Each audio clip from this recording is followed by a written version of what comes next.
guys remember, the only reason why Iran closed down the strait is because the USA decided not to remove their naval blockade. And if they'd removed their naval blockade, then the Strait of Hormuz would have remained open.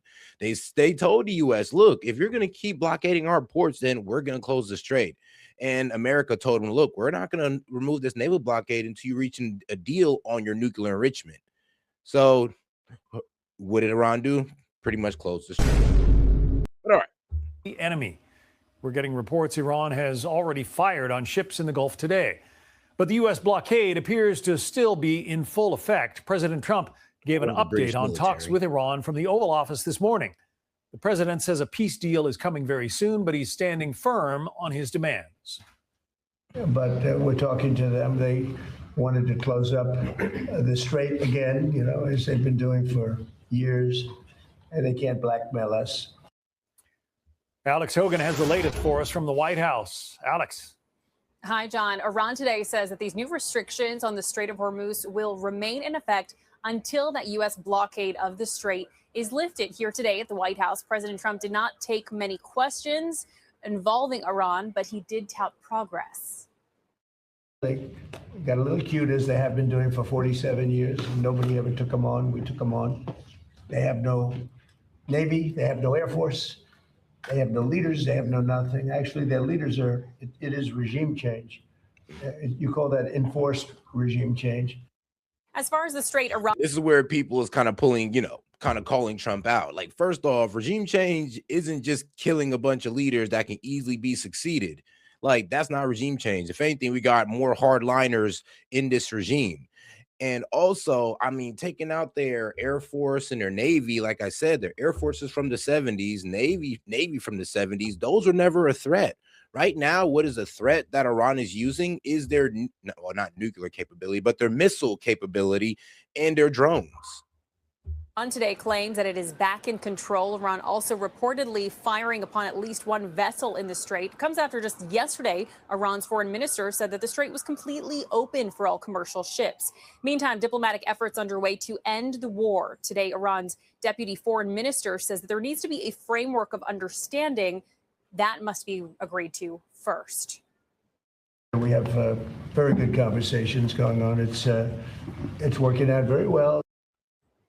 U.S. Central Command continues to block ships entering or exiting Iranian ports and coastal areas. CENTCOM says since the blockade began on Monday, U.S. forces have ordered more than 20 ships to return to Iran. Now, when the president was asked just yesterday what this would mean for the future of negotiations and whether or not that blockade would stay intact, whether or not there is a deal, the president said that is most likely that this will remain in place. But again, a lot of questions as to when future talks will take place, with concerns and possibilities swirling that could happen within a matter of days. But again, yeah, because the ceasefire ends on Wednesday, I believe, and that's when, well, the fire will resume, allegedly.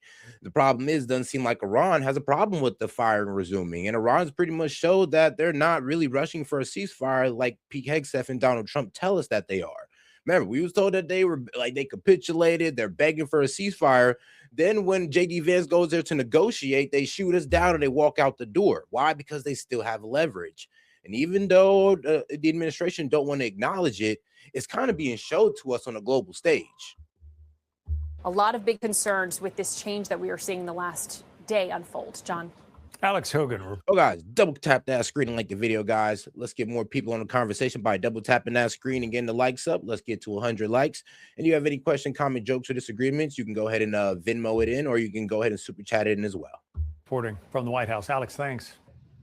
All right, thanks for watching. Check out. All right, now let's go ahead and get over to the next video here at News Nation. Let's see what they got to say about it. Because trust me, it does suck that we weren't even really able to get the Strait of Hormuz open. We had like, one good day of relief, and then all of a sudden, because Trump want to pay hardball with the Iranians, they close it right back down again.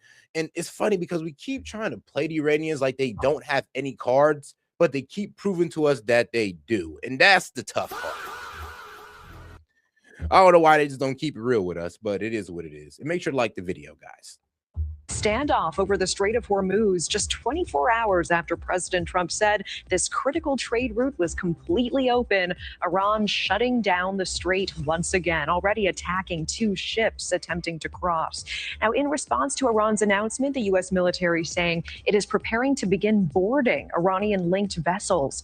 As of right now, America's blockade still in place tonight. President Trump says the blockade will only end once a full peace agreement is reached. We're on the clock, meanwhile, with a fragile ceasefire just 3 days away from expiring. So far, the White House showing no signs of backing down. They've gotten away with murder for 47 years. They're not getting away with it anymore. You are looking live in Beirut, Lebanon, and just outside the White House tonight. Our News Nation team coverage starting with Jessica Cartalia, who is in Qatar for us tonight. Jessica. Natasha, today Iran reclosed the Strait of Hormuz after announcing yesterday that it was open again to commercial traffic. Yep. Today, Iran reported. And the only reason that we got that off in the first place is because we was able to get Israel to stop firing into Lebanon, actually get a real ceasefire between Israel and Hezbollah for now, while peace talks will keep going. But the problem is that, okay, so now that we finally gave Iran what they want with, Hezbollah and Lebanon, the thing is that we didn't want to give them anything else. We're like, look, Ray gave you this ceasefire in Lebanon. You're going to open this strait and we're not giving you anything else. And Iran says, oh, no, you're going to give us one more thing. You're going to open that strait. America said no until the peace talks are done. And Iran said, okay, then well, the strait's just going to be closed. And this is why we're here today. Oh, it is what it is. Fired on 2 ships to get them to turn around. And tonight, the Islamic Revolutionary Guard Corps is warning that any vessel violating order will be targeted.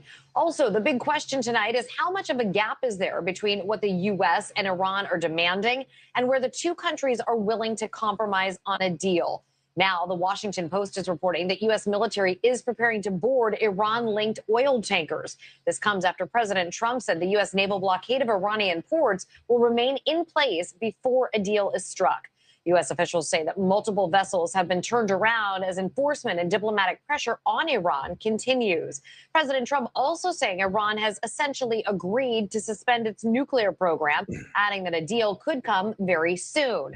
But this is what they forget to adding about that, because it's funny. Everybody on the right is saying, oh, yeah, Iran's agreed to give up their nuclear enrichment and all this good stuff. And they have. But remember, it's not for free. They want at least $20 billion in unfrozen Iranian assets in order to agree to that. And they're not even agreeing to the 20-year memorandum. They want like a 5 or 10-year. So trust me, it's not the sweet deal that Donald Trump is propping up to be. And here's the thing. I wouldn't be mad at it. Like, shoot, give them $20 billion. Let them get their $20 billion back, and we now make sure that they don't have nuclear enrichment. And there you go. We can all go home. Like, I wouldn't be mad at that, but there would be some people on the right would be absolutely furious. They basically say you did the same thing Obama did, and the right would be calling this man Taco Trump, while we be sitting there telling them, look, bro, you made the right decision. But hey. Iran has yet to confirm that. There's also no confirmed date for another round of talks, and regional officials say any meeting will depend on whether the ceasefire holds. Meanwhile, another 10,000 U.S. troops are on their way here to the Middle East. And in Lebanon, a 10-day ceasefire is holding for now. Thousands of displaced civilians are starting to return home after days of heavy strikes. Millions have been displaced, still being told not to return to southern Lebanon because things are so volatile. Some are sheltering in Beirut, staying in schools that have been turned into shelters, or living in their cars. Natasha, President Trump has invited officials from Lebanon and Israel. And if you don't know the situation in Lebanon, Israel has displaced, about over 1 million people. Yes, they displaced over 1 million people from southern Lebanon due to their constant bombardment on southern Lebanon. Shoot, they even destroyed a bridge connecting southern Lebanon and northern Lebanon, and they've completely wiped out entire villages. So yeah, Israel is not showing no remorse out there in Lebanon at all. To come to the White House to meet to try to hash things out. If they do agree to an in-person meeting, it will be the first time that the 2 countries have gotten together since 1980. Yeah, I'm sorry. I got to grill anybody who says anything about chatbots, because obviously you don't know what chatbots are. Because if I had chatbots, then it would remain consistently at, well, 700, 1,000. Why would I pay for chatbots that fluctuate up and down? Like, do you even understand how chatbots work, my guy? Yeah, take that crap somewhere else. Oh, and there's a website that you can literally run my channel through to see if I'm using bots, by the way. I mean, come on now. 3. Jessica Cartalia with that. Thank you. Well, the ceasefire deadline between the U.S. and Iran just days away. President Trump says that if no deal is reached, quote, we'll have to start dropping bombs again. Julia Manchester, White House reporter with The Hill, live with more tonight. And Julia, how is the U.S. dealing with the latest actions in Iran? Yeah, good evening, Natasha. A source tells my colleague at The Hill, Philippe Tamatia, that the U.S. military is preparing to board ships and seize commercial vessels in international waters as President Trump seeks to expand the U.S. naval blockade in the Strait of Hormuz. This comes as the U.S. is enforcing a naval blockade in the Gulf of Oman. Earlier today, U.S. Central Command said it turned away 23 vessels that attempted to leave Iranian ports. As you can see, there's a little bit of movement in the Strait of Hormuz there. And earlier today, Iran's Islamic Revolutionary Guard Corps said it would resume strict control of the waterway and that the strait would be closed. Yeah, as soon as they close the strait, they start sending out their little drone, their drone speedboats, and they start shooting at vessels. Luckily, nobody on the vessel that was shot was hurt, but trust me, everybody else had to turn their ass around. So there's that. And also, this also now, due to recent events, Trump has now extended the oil sanction relief on Russia, and Zelensky's pissed. So because we can't get this oil or this energy out of the Strait of Hormuz, which is 20% of the oil of global oil, by the way, yeah, we keep extending these sanction reliefs on Russian oil. We extended it again. Zelensky's pissed. Why? Because Russia's making money and they're using it to bomb the hell out of Kiev. Was after the country's foreign minister said Friday the strait was reopened. Now, this morning, President Trump warned that Iran that the country could not blackmail the U.S. over the strait. Let's take a listen. They wanted to close up the strait again, as they've been doing for years, and they can't blackmail us. But it's going actually along very well. And we'll see, but we'll have some information by the end of the day. We're talking to them, and we're taking a tough stand. Now, Iran is also pushing back on Trump's claim that it would hand over its enriched uranium. Iran's foreign ministry spokesman said Friday that the material would not be transferred anywhere, according to state media. Axios is reporting that President Trump can... And that's the crazy part is like, yeah, Iran comes out and says, no, we're not giving up our uranium. Why are you telling people we're just about to give up our uranium for nothing when we told you we're not doing it unless you pay us, or my bad, not pay us, but unfreeze $20 billion in Iranian frozen assets?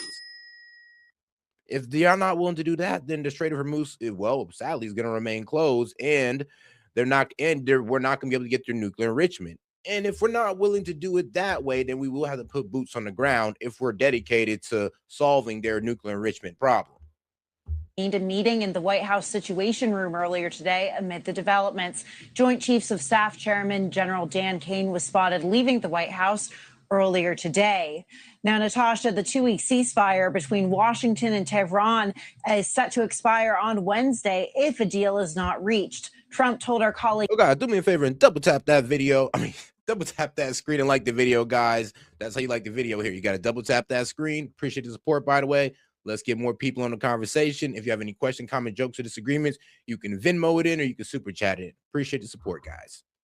Kelly Meyer on Air Force One last night that the U.S. would have to start dropping bombs if a deal is not reached by Wednesday. Natasha? And Julia, there's also this back and forth between President Trump and Pope Leo over the war in Iran. What's the latest there? Yeah, that's right. Pope Leo is appearing to de-escalate his war of words with President Trump, telling reporters on the Papal plane on Saturday that he is not interested in debating the U.S. leader. The development comes after Trump told reporters here at the White House on Friday that he has nothing personal against the Pope and that he has a right to disagree with him. Last week, Trump lashed out at the Pope over his criticism of the U.S.'s war in Iran, calling Leo, quote, weak on crime and terrible for foreign policy. Earlier today, the Pope said coverage of a speech he gave in Cameroon earlier this week in which he said, I mean, I'll say this. I definitely don't agree with the Pope, like when he was getting involved in our immigration policies, but you shouldn't really get mad at the Pope for having a pacifist view as a Christian. It's like, come on now. Duh. quote, woe to those who manipulate religion, was prepared 2 weeks ago, well before the back and forth with Trump occurred. Here's what he had to say. At the same time, there's been a certain narrative that has not been accurate in all of its aspects, but because of the political situation created when on the first day of the trip, the President of the United States made some comments about myself. Much of what has been written since then has been more commentary on commentary, trying to interpret what has been said. It was looked at as if I was trying to debate again the president, which is not in my interest at all. I mean, all bro said is that what was it? Jesus never stood on the side of those who wielded the sword. It's like, well, I mean, according to Jesus' teachings, that's accurate. But, you know, when you tell a Christian that while they're supporting war, they kind of start foaming at the mouth and start trying to bite at you. I know, right? It's kind of tough for them to accept. It is what it is, though. I mean, keep going, guys. Keep going.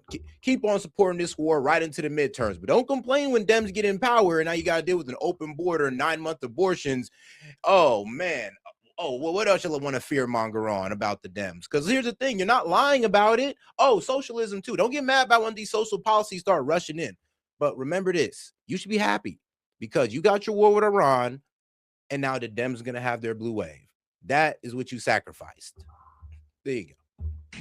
And Natasha, Vice President J.D. Vance is praising the Pope's latest comments in an X post this evening, saying he is grateful for the pontiff's comments and that he will preach the gospel, which will inevitably, mean he will offer his opinion on moral issues of the day, and the president will apply those moral principles as well. Natasha? Julia Manchester, live at the White House. Thank you. Thank you for watching. All right, guys, make sure to double tap that screen and like the video, guys. Let's get more people in on the conversation by double tapping that screen.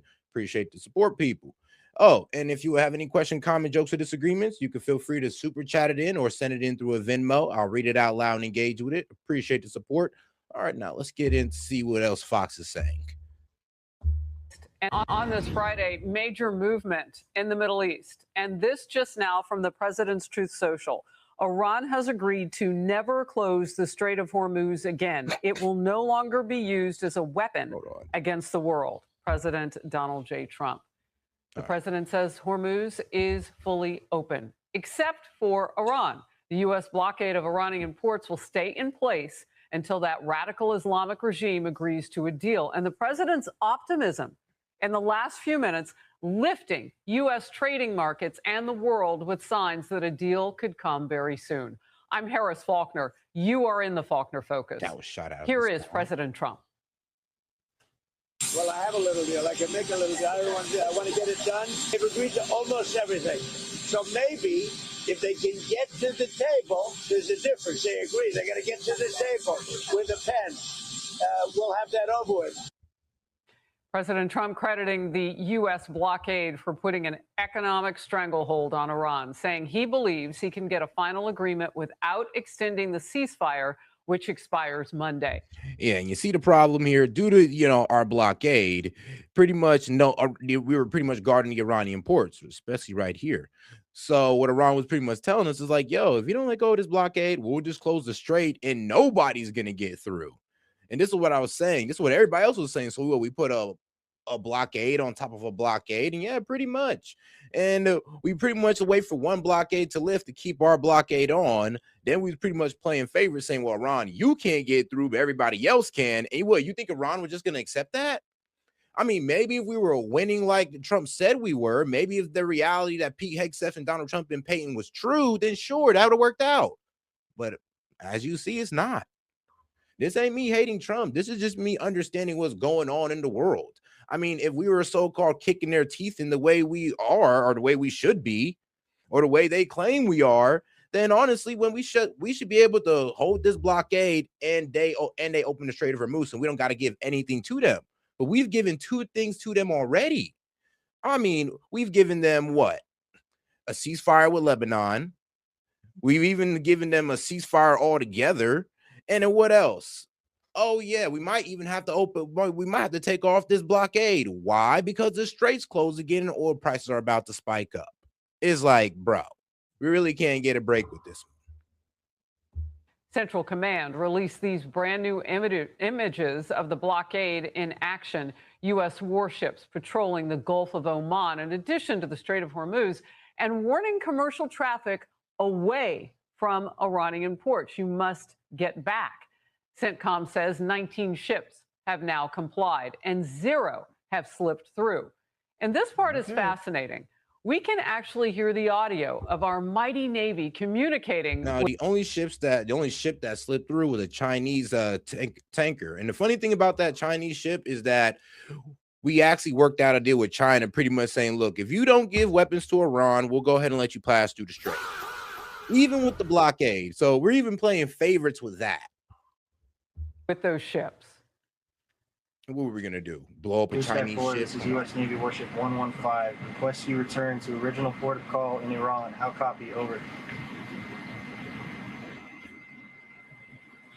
Copy, sir. Thank you very much. Copy, sir. Oh, guys, make sure to subscribe to the channel by hitting that icon above and subscribing to the channel, and make sure to double tap that screen and like the video, guys. Let's go ahead and get those likes up. Appreciate the support. And like I said, any question, comment, jokes, or disagreements, you can just send it in the super chat. I'll be happy to read it out loud and engage with it, or Venmo. So as you can see, the Venmo right there above. To Iran. Thank you. President Trump also has announced a 10-day ceasefire between Israel and Lebanon. He says Lebanon will, quote unquote, take care of Hezbollah. And of course, that's the terror proxy army Iran pays, based in Lebanon. Trump adds both leaders may visit the White House within days. Lieutenant Colonel Keith Kellogg is coming up in focus with me. Let's begin with senior White House correspondent Peter Ducey. Peter. Harris, President Trump is saying the United States will not give Iran $20 billion for them to fork over leftover uranium, despite... I told you. See, now they're being honest. When I told you guys that, Iran wasn't just going to give it over just because of our military dominance. No, they said, we're going to give it over if you release $20 billion of our assets.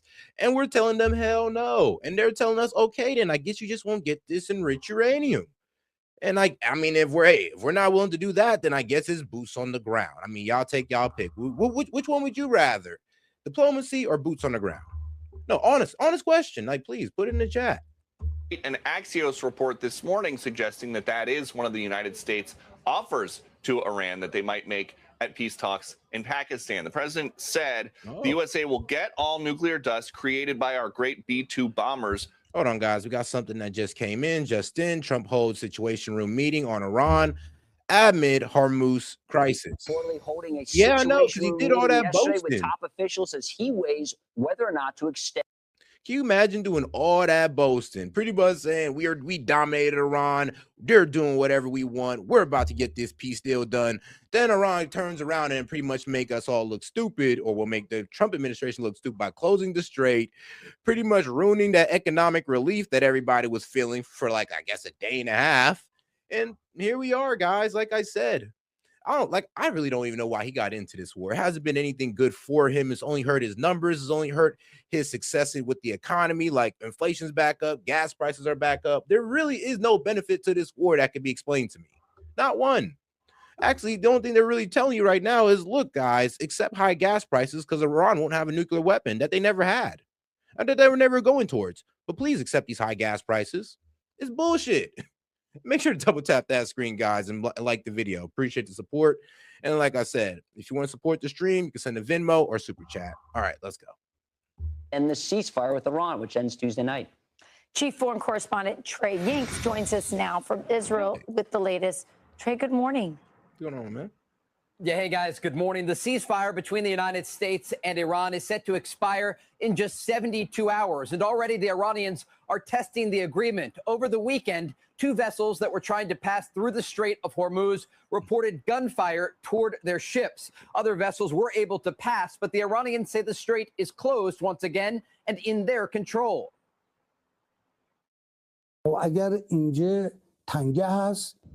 If traffic is still taking place in the strait today and is proceeding, we control the strait.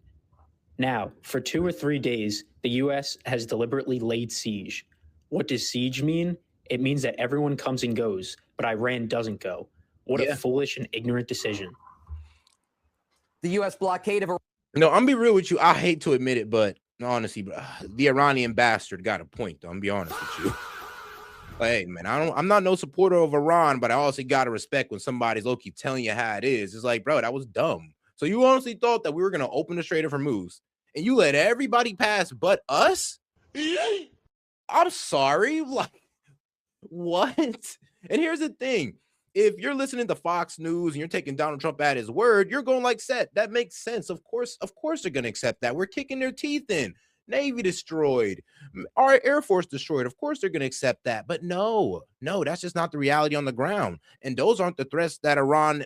Those really aren't the threats that Iran hold. The threats that Iran hold is their ballistic missile capability, with the fact that they have hypersonic missiles, and also the fact that they can make hundreds and thousands of these drones that they're just firing off into the Gulf region at their leisure.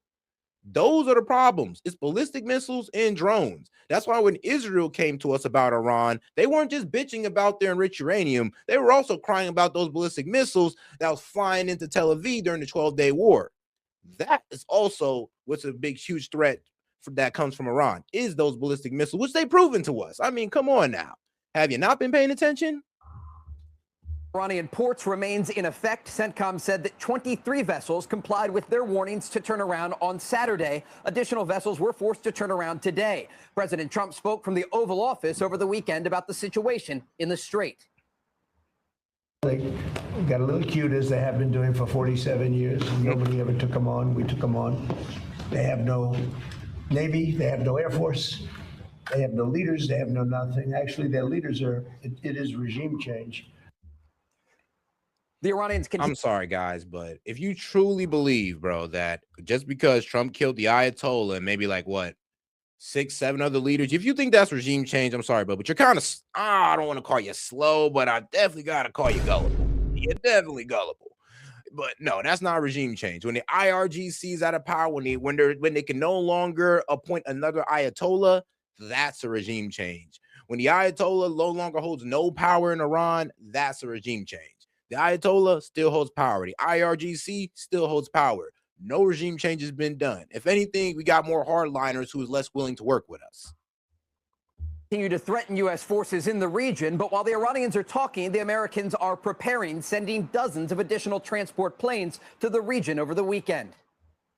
The upper hand is with our forces. We hold the advantage. We have not struck many of the targets. In other words, we have left some more important matters for later stages. And if matters return to war again, we hold the upper hand. We can stop oil production. We can shut down 15 million barrels of oil a day and keep it suspended for an entire year. Yeah. We did not want to create major disruption in the world, so we showed patience and acted with restraint. The reality is the United States has the upper hand, the most powerful military in the world that is preparing. And if you want to know what they mean by acting with restraint, I know what you're saying. What, Iran? Restraint? Well, yeah, actually, they were showing restraint because they could have did this. Like, they could have did this during the 12-day war. They could have closed the Strait of Hormuz then, but instead they showed restraint, didn't want to drag everybody into a regional conflict. And they were just like, all right, look, we're just going to send a symbolic strike towards Qatar. We'll let you know about it. Everybody walks away happy, of course, except for Iran. Well, we walked away happy. Now they're like, look, all right, we're not just going to go away peacefully into the night. Now we're actually going to close the Strait of Hormuz, and now we're going to cause global turmoil. And that's what they're doing right now. And yes, that does prove that Iran has shown restraint in the future because, yeah, they could have closed it during that 12-day war. We could have been, well, here in June last year. If negotiations fail. Guys? So, Trey, clear this up, because there seems to be some confusion about whether the strait is open or not. I spoke with regional sources over the weekend who said the strait is effectively closed because the Iranians are now firing on vessels that are trying to pass through. We know that some vessels were able to make it through the strait, but the Iranians came out after President Trump said the strait was open, saying that it's closed and it's in their control. What's interesting, though, is that the Iranian foreign minister even said exactly what President Trump was saying only hours later to be rebuffed by his own state media through officials there in the IRGC saying that the foreign minister's statement was incorrect. So the Iranians don't even know the answer to that question. And it gives you a sense of how effective the U.S. and Israeli. All right, let's get those likes up. We got about over 1,000 y'all in here. Let's make sure we're double tapping that screen and liking the video. Let's get to 100 likes. So I just need about 50 y'all to double tap that screen and like the video. Appreciate the support, guys. Oh, and make sure to subscribe to the channel while you're at it. Campaign against the Iranian regime was over the past 45 days because it sent an inability for the Iranians to communicate within their ranks. And also there are clear disagreements between not only the foreign minister, but also the speaker of Iran's parliament and top IRGC officials about what to do with the Strait of Hormuz. Guys? Trey, so the Iranian regime is saying, well, we've got the upper hand and we can just shut off oil for, up to a year if we want. And that'll hurt you, but it actually hurts China, right? The most? No. Yeah, it hurts China and other countries. The United No, States. it don't. China's still getting their oil. Bro, come on now, Fox. You heard what Trump said on True Social. He said that we worked out a deal with the Chinese. She's going to give me a big fat hug when I get over there. We'll go ahead and let them through as long as they can promise to give no weapons to Iran. No weapons to Iran. Thank you very much. Thank you for paying attention to this matter. So, bro, what are you talking about? Y'all know what Trump said. You know that China got a special privilege pass. That's not affecting them. I wish it was. Truly, I wish it was, but it's not. States relies very little on the oil that is passing through the Strait of Hormuz, just a few percentage points when you look at the spreadsheet for American usage of this oil. Some European countries, the number is 20 or 30%. But as it relates to the Iranians, what they are describing here is actually a situation that is hurting their economy, not the U.S. economy, because the Iranians use Karg Island for 90% of their crude oil processing. The Strait of Hormuz is a critical waterway to export their oil. So the U.S. blockade of Iranian ports was described to me today as strategic excellence by President Trump. Under their oil, I'm like, bro, you mean like the other Gulf countries' oil as well, not just Iran? And Iran's biggest buyer, China's still able to get their oil from Iran. And we're not going to stop them because President Trump worked out a deal with them, with China, pretty much saying that, as long as you don't give weapons to these guys, we'll let you go ahead and buy oil from them. So, I mean, yeah, we're blocking Iran's oil, I guess to other countries, but not China, not their biggest buyer, but what was it? Saudi Arabia, Qatar, UAE, Oman. So what about them? Because they're not selling to nobody. And they got to rebuild some of their energy infrastructure due to the drone damage set in by Iran. So I really don't know what this man is even talking about at this point. Bro, where are you at with this? Understanding that this is choking off the main ability for the Iranian economy to function. And so while the Iranians make many of these statements publicly, privately, they are very worried about what is taking place. And again, they don't hold the cards at the negotiating table or on the battlefield. And it gives President. All right, let's say that's true. So if they didn't hold any cards, why were they able to walk away from our ceasefire deal? We had maximalist demands, I'm sure. But if they didn't have any cards, then why did they walk away from that deal? If they didn't have any cards, then why are they able to close the Strait of Hormuz still? If they didn't have any cards. You could say they have few cards, and sure, but none? I mean, then what the hell are they doing now, bro? And Trump a variety of options if the Iranians are unwilling to move the needle. Remember, just over the weekend, it looked like there was some progress being made toward a second round of direct talks between the United States and Iran. Now the Iranians are saying they're going to keep the Strait of Hormuz closed. They are saying they're not willing to give up their highly enriched uranium. And they say they are prepared to return to war with the United States. They're trying to call President Trump's bluff. And as we have seen in the past, the president is not bluffing. He is very serious about the situation with Iran. And there are two options for the Iranians. Either they make a good faith deal and give up their enriched uranium, or it will be taken from them. Trey, it's Lucas. Pakistani media is reporting a good faith deal. Well, I mean, it all depends on what they mean by good faith. If you mean by they just take the worst deal ever that makes us look the greatest, shit, I'm for that too. But that's very unlikely. I'm pretty sure you're going to want some unfrozen assets back. And if we don't do that and we're not willing to concede on that, then I guess we're just going to put boots on the ground, guys. We're just going to have to settle it that way because that's the only two ways we're doing it. Sounds like Iran's giving us two options. You either release $20 billion in assets or maybe $10 billion, or you put boots on the ground and y'all try to get it the hard way. And I'm all for I'll be real with you. I'd rather just give them the $20 billion. I'll be real. That's just me though. I know some of y'all would put boots on the ground, but me, I'm going to go the diplomatic route. It looks like there's been some C-17 flights into Islamabad. It looks like talks could be resuming this week. You talk about the chaos inside Iran with the leadership, the IRGC versus the politicians. What do you think the next steps are with these talks? Could they be resuming this week? It's a great question. There was a delegation from Pakistan that arrived in Tehran late last week and tried to move the ball forward. And the Iranians even acknowledged this. They said they received new proposals from the Americans, but they'd not yet responded. We're at the last minute here, down to the wire, less than 72 hours away before this ceasefire ends. And there was a word from Iranian president just came out about 3 hours ago. So let's see here. Iran president insists on country's nuclear rights. All right. So ISNA reports. So let's see what here. It says U.S. and this is coming from the Iranian president. U.S. Donald Trump has no justification to deprive Iran of its nuclear rights. The Iranian student news agency quoted Iranian President Mossadegh. Well, not Mossadegh, but what was it? What's his?